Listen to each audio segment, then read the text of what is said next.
मध्य प्रदेश में चुनावी पारा अंतिम दौर में पहुंच चुका है। ऐसे में कांग्रेस बीजेपी सहित निर्दलीय भी मैदान में दलबल के साथ लगे हुए हैं।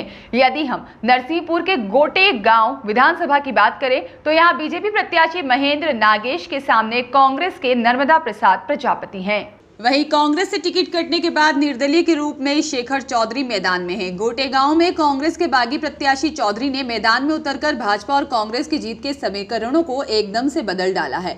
जनता के बीच चौधरी की छवि लोगों को अपने आप ही आकर्षित कर रही है। करीब 2,17,000 मतदाता भाजपा और कांग्रेस दोनों से ही निराश होकर निर्दलीय प्रत्याशी शेखर चौधरी की आवाज बन रहे हैं। गोटे गांव में पिछले 5 साल में कोई विकास हुआ है? कुछ भी नहीं हुआ। बीजेपी ने बड़ी बड़ी योजनाएं दी है, क्या उसका लाभ मिला है आपको? लाडली बहन योजना हो गई। हाँ, बस वही मिल रहा है, लाडली बहना का बस। इस बीच में कभी आपके चुने हुए प्रतिनिधि आपके बीच आए आपकी समस्याओं का हाल जानने? आप भाजपा को वोट देना चाहेंगे कि कांग्रेस को वोट देना चाहेंगे? मैं तो इस साल बदलाव चाहता हूँ। बदलाव में तीसरी ताकत कौन देख रहे हैं आप? शेखर चौधरी।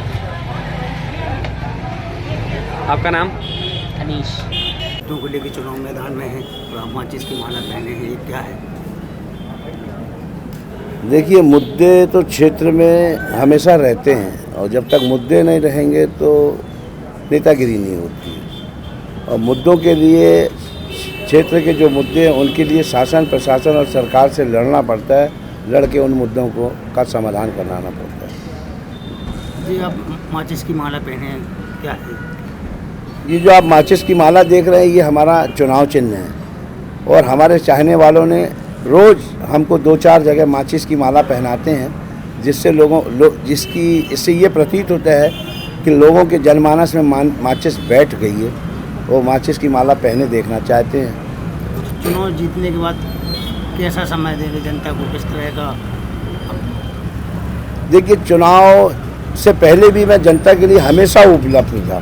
उनकी जो दुख तकलीफ़ें होती थी उसके लिए मैं काम करता था। चुनाव जीतने के बाद मेरी जिम्मेदारियां बहुत ज़्यादा बढ़ जाएंगी, तो उनके लिए मैं 24/7 मतलब 24 घंटे 7 दिन, साल के 365 दिन अपनी हेल्पलाइन एक चालू करूंगा, जिससे अगर किसी को कोई दिक्कत परेशानी हो वो हेल्पलाइन में मुझसे संपर्क करेगा और मैं तत्काल उसकी समस्या का समाधान करने का प्रयास करूंगा। अब वो हेल्पलाइन इसलिए है कि मैं ये चाहता हूँ कि मतदाता या मेरा सहयोगी जो मेरा चाहने वाला क्षेत्र है उसको मेरे पास चल के ना आना पड़े।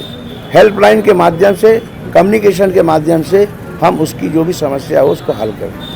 दोनों राष्ट्रीय पार्टियों में सन्नाटा छाया हुआ है, कार्यकर्ता नहीं है। आपके पास इतनी अपार भीड़, क्या जादू किया आपने पब्लिक के ऊपर?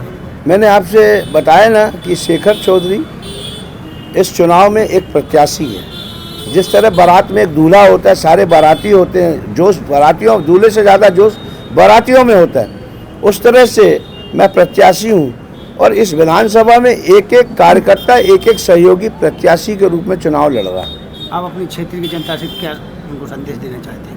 मैं उनको ये कहना चाहता हूँ कि अब भय का वातावरण नहीं है, ना आपको किसी से भय खाने की ज़रूरत है, ना किसी से डरने की ज़रूरत है। अब सिर्फ विकास के मुद्दे पे बात होगी और विश्वास के मुद्दे पे बात होगी।